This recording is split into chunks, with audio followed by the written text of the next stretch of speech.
Well, another one bites the dust. Texas Solar Integrated, one of the largest solar installers in Texas, just filed for bankruptcy protection. Why are so many large solar companies going out of business? And what can you do to save your solar business? I'm going to be answering those questions in today's video. The smarter way to go solar.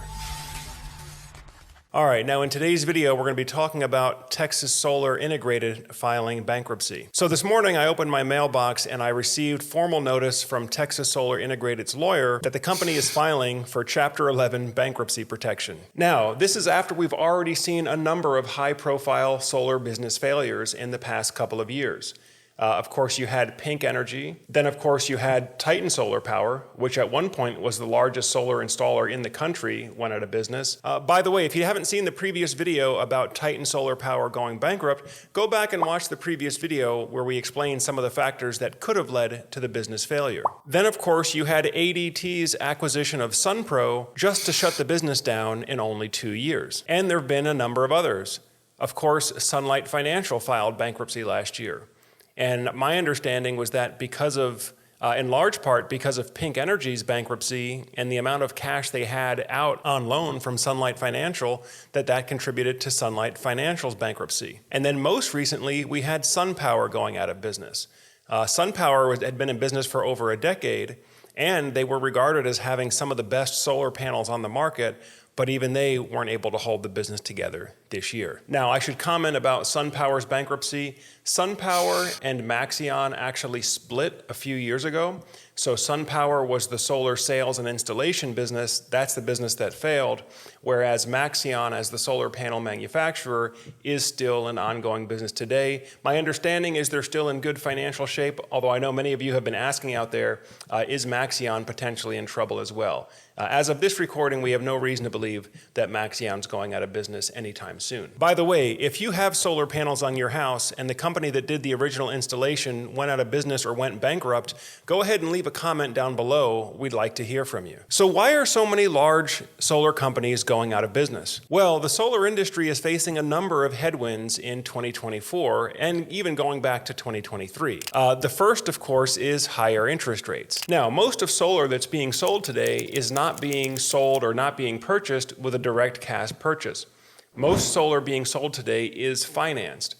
And the idea is, if you want to do a no money down financing, we can set up a long-term low interest loan for the solar system purchase and basically get it so where the monthly payment for solar is on par or in some cases a little bit below your electric bill. So the idea here is, just like buying a house with a mortgage instead of renting, the idea here is, let me lock in a low interest, low fixed payment for your electricity cost, and that way you're not going to be subject to electric rate price inflation year over year if you want to just keep paying the power company. Well, that works great when interest rates are low, but we've seen interest rates rising steadily for the past almost 2 years now.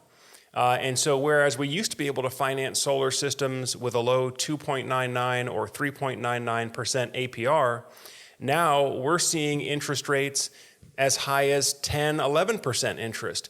Unless you want to buy down by paying points or paying higher closing costs, right now a new solar loan could come with a 10 or 11% interest rate, which means that your monthly payment with solar may not be any lower than just sticking with the power company, at least not right now. We have to wait for a couple of years of inflation to where maybe you would reach that parity on a monthly bill basis. Now, of course, the other issue that we're dealing with is higher dealer fees. And I know dealer fees is not something we like to talk about all the time, but basically these are points that you have to pay up front, or these are, maybe think of it like closing costs that you would pay for a home mortgage.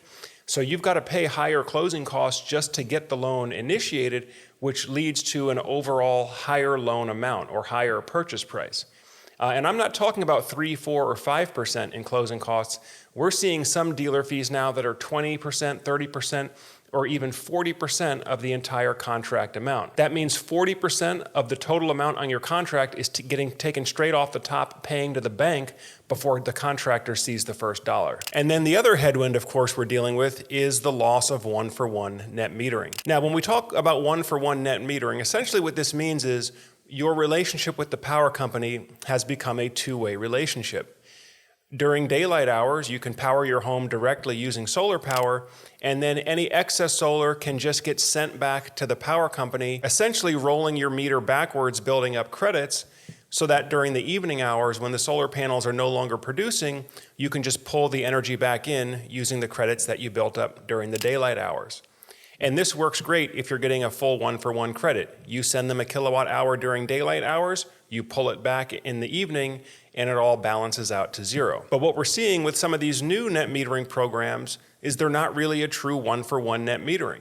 In fact, if you look at what's going on in California now under the net metering 3.0, so-called NEM 3.0, in some places now you have to send the power company 4, 5, or 6 kilowatt hours of excess during the daytime just to pull 1 kilowatt hour of electricity back in during the evening.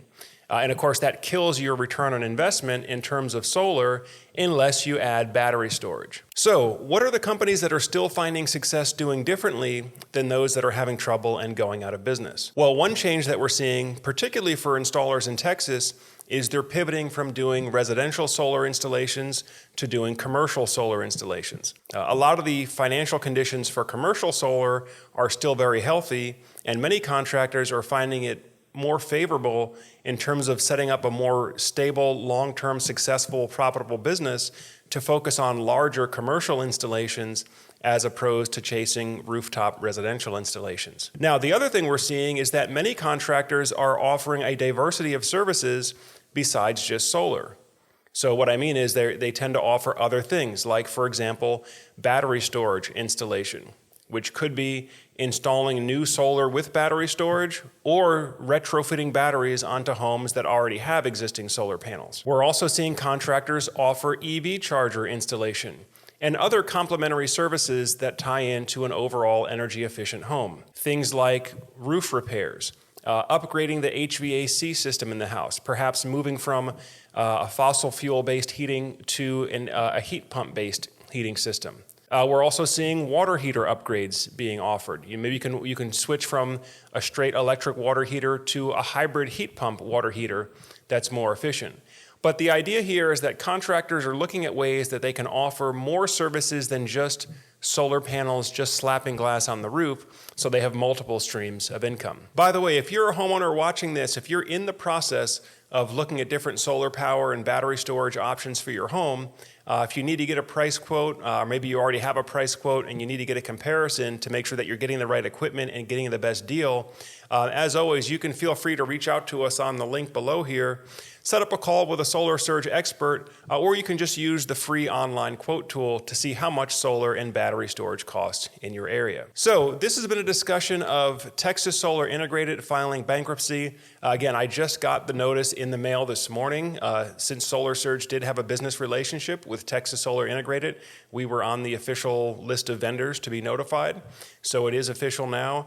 And I suspect that there are going to be more large-scale, high-profile solar business failures in the future. And this one is another example of how just being a large company is not enough to save you. You know, Texas Solar Integrated, at one point I know we were working with them, we were doing upwards of 400 installations per month across the state of Texas. And again, just look at Titan Solar Power's bankruptcy earlier this year. At one point, they were the largest residential installer in the country.